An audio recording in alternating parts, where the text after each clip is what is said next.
Hey guys, welcome back to my channel. So guys, finally वो moment आ ही गया जिसका इंडियन फैशन लवर्स काफ़ी टाइम से वेट कर रहे थे। करण जौहर ने ऑफिशियली अपना ग्रैंड डेब्यू कर लिया है मेट गाला 2026 में, आइकॉनिक रेड कार्पेट पर जो होस्ट हुआ है मेट्रोपॉलिटन म्यूजियम ऑफ आर्ट्स में। और ऑनेस्टली करण ने एंट्री ऐसी मारी कि पूरा अटेंशन इंडिया पर शिफ्ट हो गया। पर सिग्नेचर ड्रामा और लग्जरी वाइब के लिए फेमस करण ने एक बिग नाइट के लिए ट्रस्ट किया अपने लॉन्ग टाइम फ्रेंड और डिज़ाइनर मनीष मल्होत्रा को। उनका आउटफिट सिर्फ फैशन नहीं था, एक फुल ऑन ट्रिब्यूट था इंडियन आर्ट को। उनकी इंस्पिरेशन ली गई थी लेजेंडरी पेंटर राजा रवि वर्मा से। आउटफिट का नाम था फ्रेम इन इंटर्निटी, और नाम जितना रॉयल उससे भी ज़्यादा रॉयल उनका लुक था।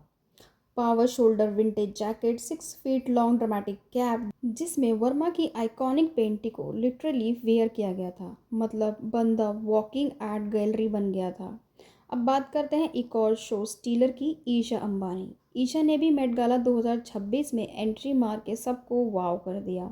बिजनेस वूमेन होने के साथ साथ उन्होंने प्रूव कर दिया कि फैशन गेम भी नेक्स्ट लेवल है उनका। उनका लुक जितना डीप था उतना इमोशनल भी, नॉट जस्ट स्टाइलिश। उन्होंने पहनी थी एक कस्टम ड्रैप्ड साड़ी बाय गौरव गुप्ता, लेकिन ये कोई नॉर्मल साड़ी मूवमेंट नहीं था, ये एक वेरिएबल आर्ट था। अब इस लुक का सबसे इमोशनल पार्ट क्या था? ईशा का जो ब्लाउज था हेवीली डायमंड और मेटालिक वर्क के साथ बनाया गया था, और ट्विस्ट ये था कि जो ज्वेलरी पीसेस आए थे उनकी मदर नीता अंबानी के पर्सनल कलेक्शन से थे।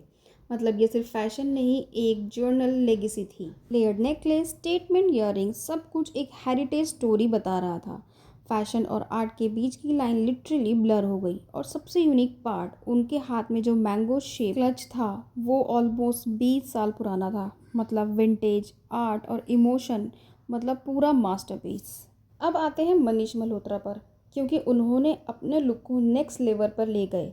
उन्होंने अपने आउटफिट को कंप्लीट किया स्टेटमेंट ब्रोच और कॉलर पिन के साथ from his own high jewellery line. Focus clear था, क्राफ्टमैनशिप को हाईलाइट करना, ना सिर्फ एक ग्लैमर को।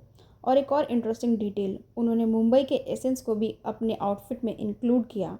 मतलब सिर्फ कपड़ा नहीं, पूरे शहर की सोल कैरी करके आए थे रेड कारपेट पर। अब सुनो इस आउटफिट की डिटेल। इस मास्टरपीस को बनाने में लगे हैं 960 घंटे, और काम किया है 50 आर्टिस्ट ने दिल्ली और मुंबई से। इतना ही नहीं, आर्टिस्ट के नाम, उनकी कैप्स और लाइनिंग की वेव्स किए गए थे। मतलब ये आउटफिट एक ट्रिब्यूट था उन लोगों को जो नॉर्मली स्पॉटलाइट में नहीं आते। अब आते हैं अनन्या बिरला पर। अनन्या बिरला ने 2026 मेट गाला में अपना डेब्यू एकदम पावरफुल और हटके स्टाइल में किया। उनका लुक इतना यूनिक था कि सबकी नज़रें बस उन पर ही टिक गई। उनका ड्रेस डिज़ाइन किया था रॉबर्ट वंग ने, एक स्ट्रक्चर ब्लैक ब्लेजर के साथ एक ड्रामेटिक और वॉल्यूमनेस प्लीटेड स्कर्ट। आउटफिट का लुक इतना स्ट्रॉन्ग था कि पूरा पावर ग्लैम दे रहा था। लेकिन असली हाईलाइट था उनका फेस मास्क, जो डिज़ाइन किया था फेमस आर्टिस्ट सुबोध गुप्ता ने।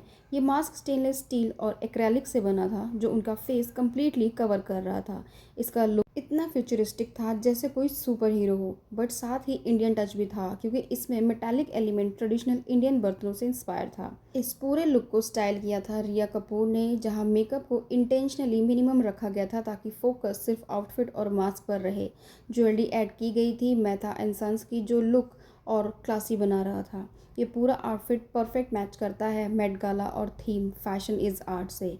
अनन्या का लुक सिर्फ फैशन नहीं, ये एक वॉकिंग आर्ट पीस था। ओवरऑल 2026 मेट गाला में इंडिया ने सिर्फ पार्टिसिपेट नहीं किया, उसे अपने नाम कर लिया। चाहे ईशा अंबानी की साड़ी लुक हो, उनका मैंगो क्लच, मनीष मल्होत्रा का डिज़ाइनर ड्रेस हो, सब एक से बढ़कर एक। फैशन सिर्फ कपड़ा नहीं, एक स्टोरी है, एक इमोशनल और एक कल्चर है। ये हमारे इंडियन सेलेब्स ने साबित कर दिया है।